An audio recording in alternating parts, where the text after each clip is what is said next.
브라질전 0대5의 스코어는 단순한 패배가 아니었다. 그것은 해체였다.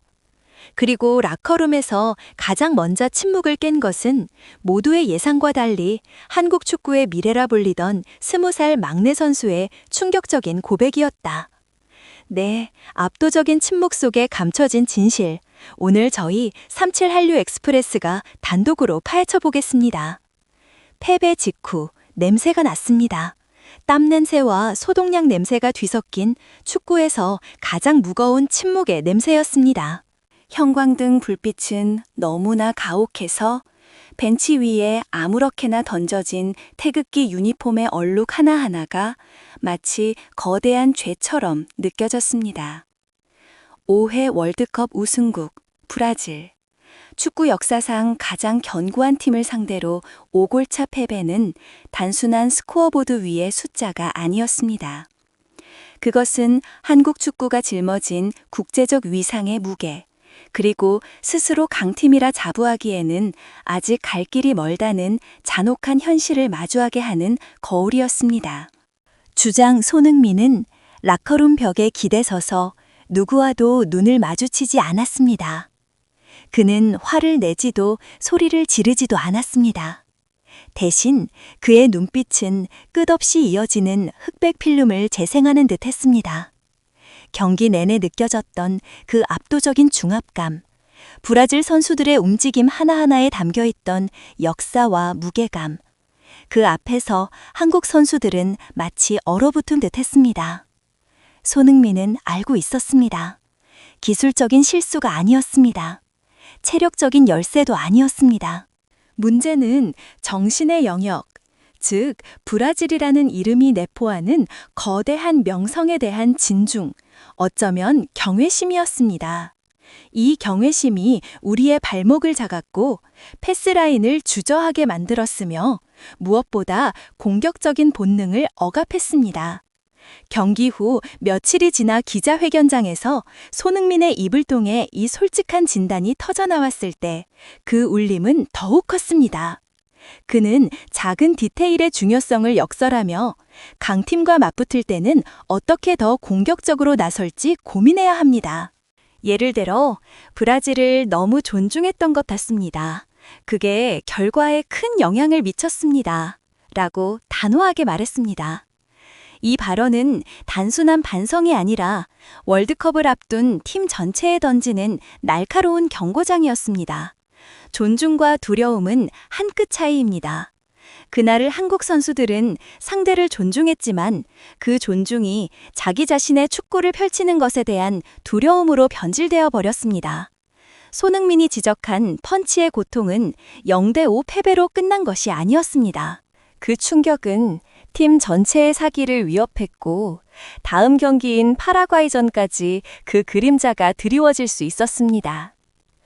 하지만 여기서 한국 축구의 진짜 저력이 드러났습니다.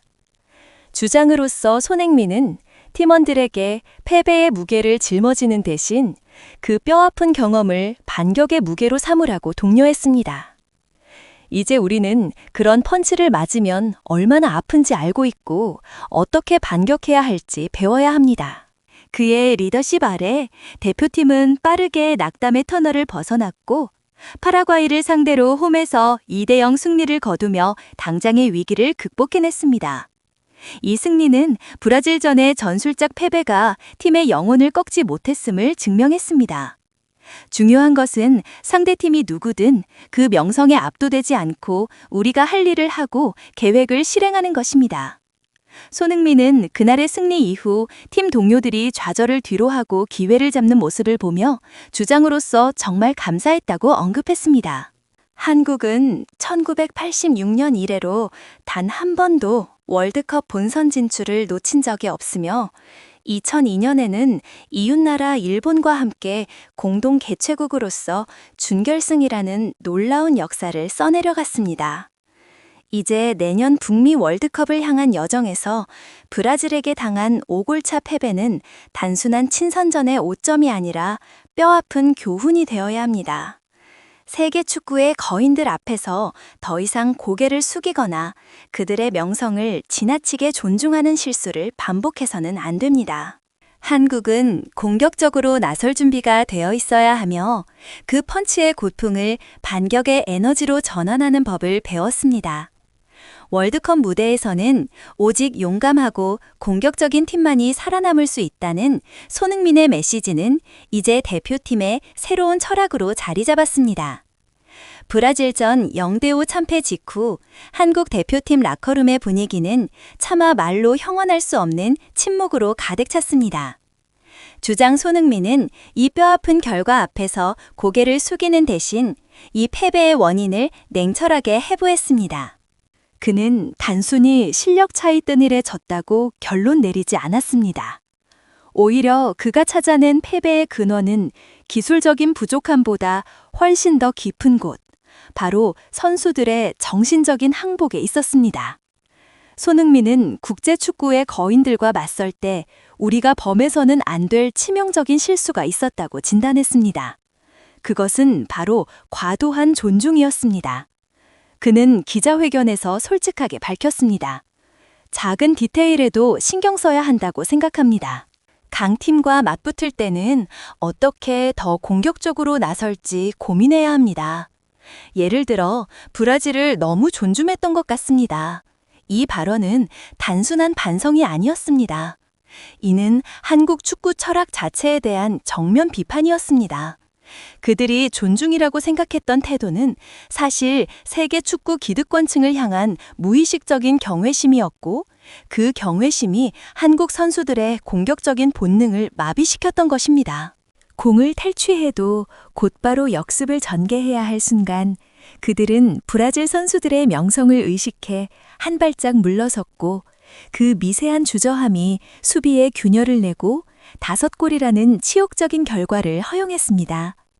손흥민은 바로 이 과도한 존중이야말로 그 어떤 전술적 실패보다도 결과에 더 큰 영향을 미쳤다고 분석했습니다.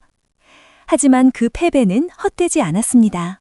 손흥민의 표현처럼 이제 한국은 그런 펀치를 맞으면 얼마나 아픈지 뼈저리게 알게 되었고 그 고통을 통해 어떻게 반격해야 할지 배워야 했습니다.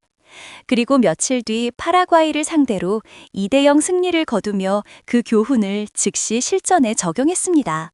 승패를 떠나 가장 중요했던 것은 팀이 그 패배를 뒤로하고 계획을 실행하며 자신들이 할 일에 집중했다는 점입니다.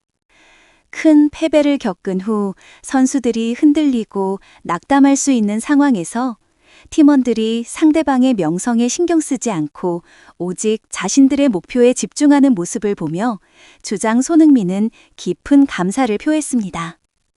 이로써 한국 대표팀은 단순한 전술 개편을 넘어선 정신적 성장을 이뤄냈습니다. 브라질에게 당한 펀치의 고통은 이제 더 이상 상처가 아니라 2026년 월드컵에서 강팀들의 심장부를 찌를 수 있는 날카로운 무기가 되었습니다. 한국 축구는 더 이상 상대의 명성에 고개를 숙이거나 그들의 명성을 지나치게 존중하여 스스로의 발목을 잡는 실수를 반복하지 않을 것입니다. 월드컵 무대는 용기와 공격성으로 스스로의 가치를 증명하는 전장이며 한국은 이제 그 심리전에서 밀리지 않는 법을 배웠습니다. 이 역동적인 변화의 중심에는 손흥민의 리더십과 헌신이 있습니다.